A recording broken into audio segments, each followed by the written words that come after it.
샬롬 할렐루야. 히브리어 단어 묵상 쉬운 7번째. 하나님이 떠나시다. 역대하 32장 31절. 그러나 바벨론 방백들이 히스기야에게 사신을 보내어 그 땅에서 나타난 이적을 물을 때에 하나님이 히스기야를 떠나시고 그의 심중에 있는 것을 다 알고자 하사 시험하셨더라. 하나님께서는 기적적으로 유다 왕 히스기야를 죽음의 문턱까지 이르게 한 병을 고쳐주셨다. 또한 아시리아 제국과의 전쟁에서 큰 승리를 거두게 하셨다. 이집트는 유다와 동맹을 맺었다가 마지막 순간에 겁을 먹고 움츠러 들었고 유다 홀로 강력한 아시리아를 물리쳐야 했다. 바벨로니아 사람들은 유다의 승리에 깊은 인상을 받았고 아시리아의 위협에 직면했을 때 승리를 이끄신 하나님에 관해 궁금해했다. 그들은 또한 히스기야의 건강에도 관심을 가졌을 것이다. 만일 그가 병으로 죽어서 왕위를 이어받을 상속자가 없다면 유다는 혼란에 빠질 것이고 유다가 만든 지역의 안정은 무너졌을 것이다. 게다가 천문학으로 유명한 바빌로니아 사람들은 히스기야 회복의 징조로 해시계의 그림자를 10도 뒤로 옮기신 하나님의 기적을 잘 알고 있었다. 즉 하나님은 유다가 우주에서 가장 강력한 하나님 나라라는 것과 열국을 세우신 분이 바로 하나님이심을 세상에 분명히 알리셨다는 것이다. 바벨로니아 사람들은 히스기야의 기적적인 회복을 축하하기 위해 손에 모자를 들고 떠났다. 사실 그들은 세계 최강대국으로부터 이류의 군대밖에 없는 나라를 건져내신 전능하신 하나님에 대해 배우고 싶었다. 이것은 히스기야에게 큰 전도의 기회였다. 하지만 그는 무엇을 했는가? 그는 무기고와 불을 자랑했다. 그는 바벨로니아를 이기고 우위를 점한 다음 세계 통치자로 입지를 다지기 위한 성공 공식에서 하나님을 제외시킨 것이다.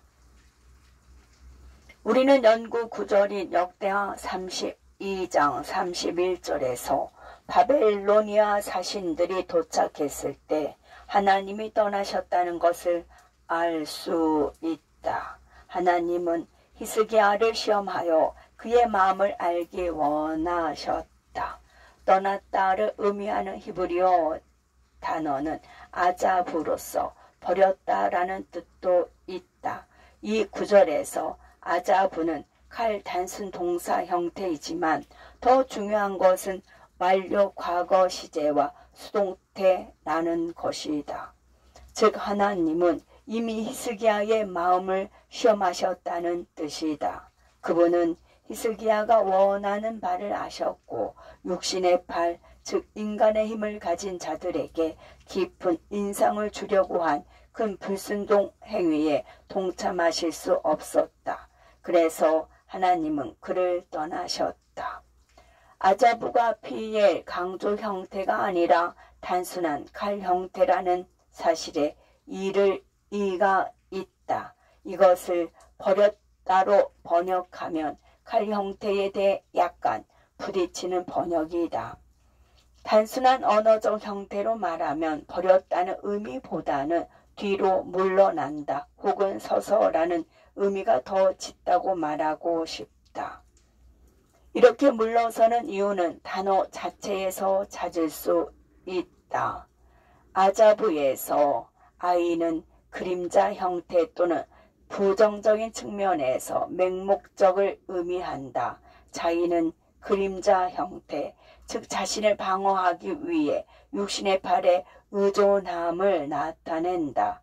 심장을 나타내는 베트, 그리고 자부는 일반적으로 땅과 하늘 사이의 연결을 나타내지만 그림자 형태는 하늘이 아닌 육신의 발에 의존하는 것을 연상시킨다. 히스기야는 자신의 마음이 하나님이 아닌 인간의 힘에 의지하고 있다는 사실을 보지 못했다. 바벨론은 몇 년 안에 유다를 포로로 잡을 나라였지만 히스기야는 하나님께서 행하신 큰 기적을 통해 여호와를 신뢰하도록 권면하는 대신에 이교도 통치자들에게 기대어 도움을 정했다.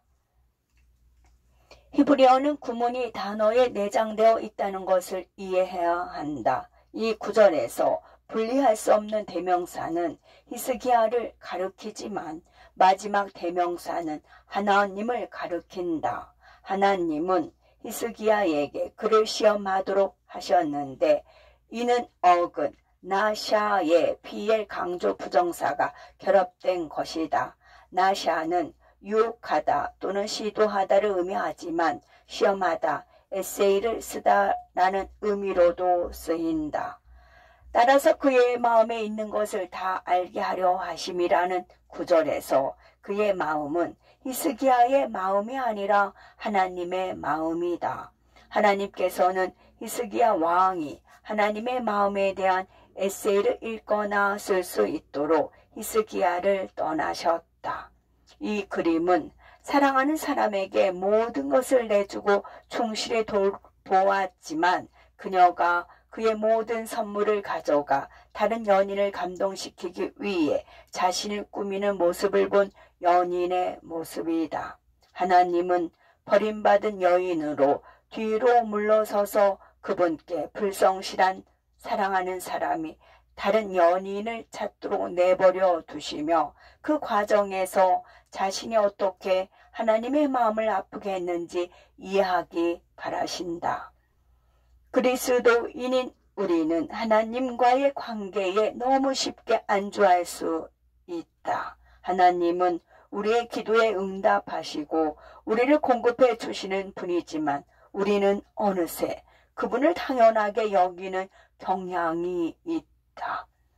결과적으로 우리는 그분의 임재를 느끼지 못하게 되고 갑자기 그분이 우리를 떠나신 것처럼 느낀다. 그러나 그분은 피엘 강조 형태의 의미에서 우리를 버리지 않으시고 칼 단순 형태의 의미로 우리를 버리신다. 그분은 단지 우리가 하나님이 우리의 진정한 원천임을 깨닫기를 바라며 우리에게서 한 발짝 물러나 계실 뿐이다. 우리는 육신의 팔을 사용하고 우리의 경건한 경험과 하나님의 공급에 대한 간증으로 다른 사람들에게 깊은 인상을 주려고 할 수 있으며 하나님을 희생시키면서 우리 자신에게 관심을 끌게 할 수 있다. 우리는 인내심을 갖고 하나님께서 우리의 삶과 운명을 통제하시도록 하기보다 세상적 수단에 의지하여 권력과 영향력을 얻기 위해 노력할 수 있다. 여호와를 신뢰한다고 바벨론에 선포하기보다 우리 안에 있는 모든 것이 바벨론으로부터 어떤 위로와 격려를 얻고자 부르짖고 있기 때문이다. 그러나 바벨론을 우리의 동맹으로 삼아 전쟁에 나가야 한다면 우리의 하나님은 여호와이시며 우리는 그분을 의지하여 우리의 필요를 공급받으며 바벨론은 단지 그러한 필요를 공급하기 위한 하나님의 도구일 뿐이라는 사실을 알려야 한다. 그러나 바벨론 방백들이 히스기야에게 사신을 보내어 그 땅에서 나타난 이적을 물을 때에 하나님이 히스기야를 떠나시고 그의 심중에 있는 것을 다 알고자 하사 시험하셨더라. 하나님이 떠나시다. 역대하 32장 31절 말씀. 아멘.